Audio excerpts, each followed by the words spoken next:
Vincent Lambert est en train de mourir, nous n'avons plus aucun recours, c'est désormais trop tard, c'est ce qu'affirme l'avocat des parents de cet homme dans un état végétatif depuis 11 ans. Ses soins ont été arrêtés la semaine dernière dans un courrier. Ses parents se disent résignés après des années de combat devant les tribunaux. Un policier s'est donné la mort aujourd'hui dans une voiture devant le commissariat d'Annecy, un homme d'une quarantaine d'années. Il a utilisé son arme de service pour mettre fin à ses jours. Une cellule médico-psychologique a été mise en place. Laetitia Hallyday fait appel du jugement sur la compétence française dans l'affaire de l'héritage du chanteur. Elle l'avait annoncé son intention juste après la décision du tribunal de Nanterre fin mai. Laetitia Hallyday est en conflit avec les deux aînés de la star, Laura Smet et David Hallyday. Il y aura une nouvelle usine Safran au sud de Lyon. Le site doit être opérationnel pour 2024, annonce d'Emmanuel Macron aujourd'hui.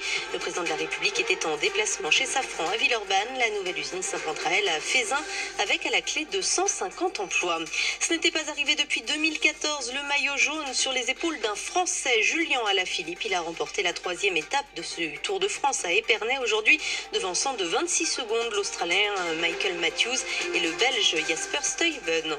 9 départements du sud-ouest de la France placés en vigilance orange aux orages, des Landes jusqu'au Lot-et-Garonne et à l'Ariège, des orages localement violents avec des précipitations intenses et des rafales de vent entre 80 et 100 km/h. L'alerte est valable jusqu'à ce soir minuit.